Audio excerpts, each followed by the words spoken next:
আসসালামু আলাইকুম। আপনাদের জন্য আমার আজকের রেসিপি রসালো মুগ পাকুন পিঠা।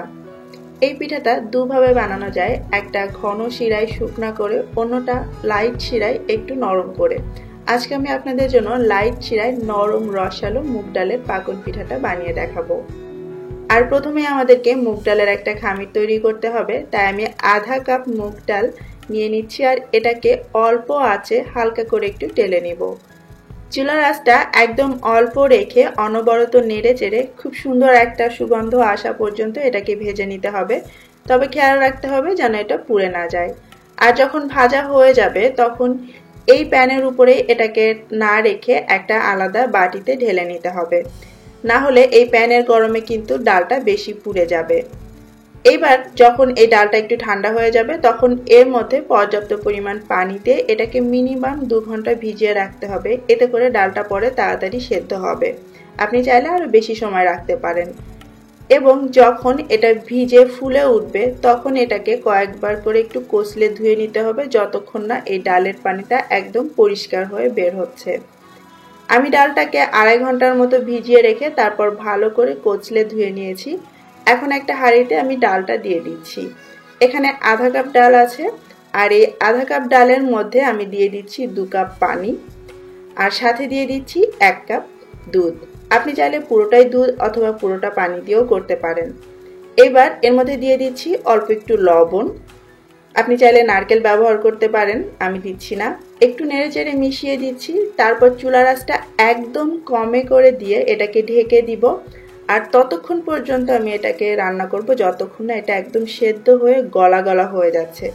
আমি একেবারে অল্প আঁচে ঢেকে এটাকে প্রায় ঘন্টাখানিক জাল করেছি। দেখুন দুধ আর পানিটা কিন্তু শুকিয়ে যায়নি, এদিকে ডালটাও আবার সেদ্ধ হয়ে এরকম গলে গিয়েছে।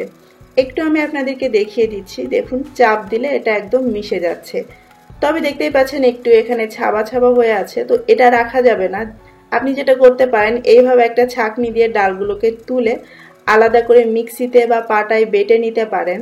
তবে আমি যেটা করব, একটা ডাল ঘুটনি দিয়ে এটাকে ভালো করে ম্যাশ করে নিব। এমনভাবে করতে হবে যেন খুব ভালো করে এটা এই দুধের সঙ্গে মিশে যায়। যেহেতু ডালটা অনেক সময় ধরে অল্প আঁচে রান্না করা হয়েছে, দেখুন একটু এভাবে নাড়াচাড়া করতেই এটা খুব সুন্দরভাবে মিশে গলে গিয়েছে। এখন আমি এর মধ্যে সামান্য একটু ফুড কালার দিয়ে দিচ্ছি হলুদ রঙের। আপনি চাইলে দিতে পারেন, না দিলেও কোনো সমস্যা নেই, দেখতে সুন্দর লাগে এই যা। নেড়ে চেড়ে মিশিয়ে দিয়ে অল্প আঁচে এই ডালের পানিতে যখন একটু বলক চলে আসবে তখন আমি এর মধ্যে দিয়ে দিচ্ছি 1 কাপ পরিমাণ চালের গুঁড়ো। আমি একটু নরম করেই খামিরটা মাখবো, এই জন্য 1 কাপ দিলাম, আপনি চাইলে 1.5 কাপ পর্যন্ত দিতে পারেন। তারপর চুলা আঁচটা একদম লো করে দিয়ে আমি 5 মিনিট এটাকে জাল করেছি। 5 মিনিট পরে ঢাকনাটা তুলে নিচ্ছি আর চুলাটাও বন্ধ করে দিচ্ছি। তারপর একটা নাড়ানি দিয়ে খুব ভালো করে নেড়ে মিশিয়ে নিচ্ছি। এই যে আমাদের একটা কাই তৈরি হয়ে গেল। আমি এখানে 1 কাপ চালের গুঁড়ো দিয়েছি, কারণ কোনো রকম ডিম দিয়ে আমি এই খামিরটা মাখবো না। যদি আপনারা ডিম অ্যাড করতে চান সেক্ষেত্রে আপনারা এখানে 1.5 কাপ পর্যন্ত চালের গুঁড়ো দিতে পারেন। এটা দেখতে পাচ্ছেন খুব নরম একটা খামির আমি এখানে তৈরি করে ফেলেছি। এবার যেটা করব, চুলাটা তো বন্ধই আছে, আমি আবার এটাকে একটু ঢেকে রেখে দিচ্ছি যাতে এটা কিছুটা ঠান্ডা হতে পারে। সেই ফাঁকে আমি একটা চিনি শিরা তৈরি করে নিব। আগেই বলেছিলাম লাইট শিরায় আমরা পিঠাটাকে ভেজাবো, তাই 1 কাপ চিনি আর সেই সাথে আমি 1.25 কাপ পানি নিয়ে নিচ্ছি এর মধ্যে। আর ফ্লেভারের জন্য আমি এর মধ্যে এলাচ দিয়ে দিব 2টো, আর এলাচের মাথাটা একটুখানি ভেঙে দিব। আপনি চাইলে এখানে এলাচের গুঁড়োও ব্যবহার করতে পারেন অথবা আপনার পছন্দ মতো অন্য যে কোনো ফ্লেভার। নেড়ে চেড়ে ভালো করে মিশিয়ে দিচ্ছি। আর একদম হাই হিটে প্রথমে আমি এটাকে বলক তুলে নিব, আর বলক আসার পর ঠিক 5 মিনিট আমি এটাকে জাল করব। আর আপনি যদি এটাকে ঘন শিরা তৈরি করতে চান তাহলে ডেসক্রিপশন বক্সে কিভাবে করতে হবে সেটা লেখা থাকবে। আমার শিরাটা তৈরি হয়ে গিয়েছে, চুলা বন্ধ করে রাখছি। আর এটাকে আমরা কুসুম গরম অবস্থায় ব্যবহার করব। অন্যদিকে আমি সেই খামিরটা একটা প্লেটে ঢেলে নিয়েছি, হাতে একটু তেল মেখে নিয়ে এবার এই খামিরটাকে আমি মেখে নিচ্ছি। খামিরটা কিন্তু হালকা গরম আছে, যেহেতু চালের গুঁড়ো দিয়ে কাই তৈরি করা, তাই অল্প গরম থাকতে আপনাকে এটা মেখে নিতে হবে। আর এই জন্য আপনার হাতে যদি একটু তাপ লাগে মাঝে মাঝে একটু পানিতে হাতটা ভিজিয়ে নিয়ে তারপরে ভালো করে মাখবেন। আর মাখতে মাখতে এর মধ্যে একটু তেল দিবেন। আমি টোটাল 1 টেবিল চামচ তেল দিয়ে এটাকে মেখে নিব। আপনি চাইলে ডিম দিতে পারেন, তবে আমি ডিম ব্যবহার করছি না, কারণ অনেকেই ডিম দিয়ে পিঠা বানাতে পছন্দ করেন না, তাই আমি ডিম ছাড়া এই খামিটাকে খুব সুন্দর করে মেখে নিয়েছি 1 টেবিল চামচ তেল দিয়ে। এইবার সব শেষে আবারও হাতের তালুতে সামান্য একটু তেল দিয়ে এভাবে মেখে নিচ্ছি। যদি আপনি ডিম দিতে চান তাহলে এখানে একটা ডিম দিতে পারেন। এইবারে একটা ভেজা নরম কাপড় দিয়ে আমি এটাকে ঢেকে রাখছি যাতে ওপরটা ড্রাই না হয়ে যায়। এভাবেই ঢেকে রাখতে হবে পিঠা বানাতে বানাতে। যখন আপনি পিঠাটা বানাবেন তখন তো পুরোটা খামির একসঙ্গে লাগবে না, অল্প অল্প করে এক সাইড থেকে খামিরটা ছিঁড়ে নেবেন আর বাকিটা এই ভেজা নরম কাপড় দিয়ে আপনাকে ঢেকে রাখতে হবে। এতে করে খামিরটা শক্ত হয়ে যাবে না আর আপনার পিঠার ডিজাইন তোলা বা এটা ভাজতেও আপনার সুবিধা হবে। আর পিঠাগুলোকে আমি মাটির ছাঁচে এইভাবে ডিজাইন করে নিচ্ছি আর এর গায়ে একটু তেল মেখে নিয়েছি। প্রথমে সেই খামির থেকে একটুখানি নিয়ে হাতের মুঠোয় করে এভাবে একটু বল করে নিতে হবে। তারপরে বলটাকে একটা ছাঁচের উপর বসিয়ে আর একটা ছাঁচ দিয়ে চেপে এর গায়ে নকশা বসিয়ে নিতে হবে। খুবই সহজভাবেই আপনি এই পিঠাটাকে এইভাবে ডিজাইন করে ফেলতে পারেন। বিভিন্ন মেলায় আপনারা এই ধরনের মাটির ছাঁচ পেয়ে যাবেন। আর যারা ঢাকায় থাকেন নিউ মার্কেটের বাইরেই কিন্তু অনেক প্লাস্টিকের ছাঁচ নিয়ে ওরা বসে থাকে, 10 টাকা 20 টাকায় আপনারা খুব ইজিলি সেগুলো পেয়ে যাবেন। এই তো হয়ে গেল ছাঁচে তোলা কিছু ডিজাইন। কিন্তু আপনার কাছে যদি ছাঁচ না থাকে তাহলে খুব সহজে আপনি হাতেও কিন্তু সুন্দর সুন্দর ডিজাইন করতে পারেন।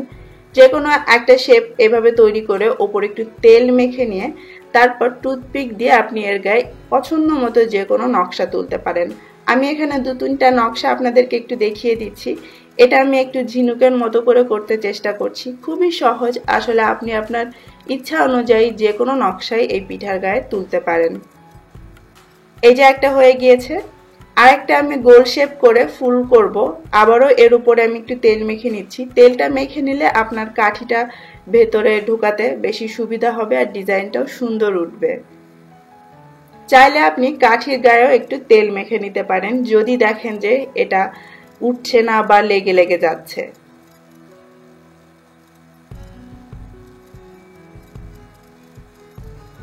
এই যে আরেকটা হয়ে গিয়েছে ফুলের ডিজাইন। আর সবশেষে আমি একটা পাতা দেখিয়ে দিচ্ছি। আপনারা যদি আরো সুন্দর করে আরো নকশি ডিজাইন করতে চান তাহলে আমার যে নকশি পিঠার রেসিপিটা আছে সেটার লিঙ্কটা আমি ডেসক্রিপশন বক্সে দিয়ে দিব। ওগুলো দেখে আপনি চাইলে আরো অনেক নকশা এই পিঠার গায়েও তুলতে পারেন। এই যে হয়ে গিয়েছে 3টা। এরকম করে আপনি অনেক রকম ডিজাইন দিয়ে এই পিঠাটা বানিয়ে নিতে পারেন কোনো রকম ছাঁচ ছাড়াই। তারপর এটাকে ভেজে নেওয়ার পালা। মিডিয়াম আঁচে আমি তেলটা গরম করে নিয়েছি। চেক করে নিলাম একটা কাঠি দিয়ে তেলটা মিডিয়াম গরম হয়ে গিয়েছে। সেই পর্যায়ে আমি পিঠাগুলো এর মধ্যে দিয়ে দিচ্ছি। ওভারলোড না করে একটু জায়গা খালি রেখেই পিঠাগুলো তেলের মধ্যে ছাড়বেন, তাহলে এগুলো সুন্দরভাবে ভাজা হবে। আর এটা তেলের মধ্যে দেওয়ার পর নাড়াচাড়া করার দরকার নেই। বড়জোর আপনি এটার হাতল ধরে তেলগুলো একটু পিঠার উপরে উঠিয়ে দিতে পারেন, এতে করে উপরটাও সুন্দরভাবে ভাজা হতে থাকবে। যখন এক পাশটা এরকম সোনালি হয়ে যাবে তখন এগুলোকে উল্টে দিতে হবে। তবে একদম অতিরিক্ত আঁচে এটাকে ভাজতে যাবে না, তাহলে পিঠার ভেতরটা শক্ত আর কাঁচা থেকে যাবে আর বাইরেটা তাড়াতাড়ি কালার চলে আসবে আর পিঠাগুলো পরে ঠিক মতো ভিজবে না। মিডিয়াম আঁচে প্রায় 7-8 মিনিট ধরে আমি পিঠাগুলোকে এপিটোপিট করে ভেজে নিয়েছি। এখন তেল থেকে এগুলোকে তুলে নিচ্ছি। তেল থেকে তুলে একদম গরম অবস্থায় না, যখন এগুলো হালকা গরম থাকবে তখন আমি পিঠাগুলোর উপর কুসুম গরম সেই শিরাটা ঢেলে দিচ্ছি এবং এটাকে ততক্ষণ পর্যন্ত ভিজতে দিতে হবে যতক্ষণ না শিরাটা পিঠাগুলো সোক করে নিচ্ছে এবং ফুলে উঠছে। আমি সন্ধ্যার দিকে পিঠাটা বানিয়েছি এবং সারা রাতে ভিজতে দিচ্ছি। আপনি মিনিমাম এটাকে 3-4 ঘন্টা ভিজতে দিবেন।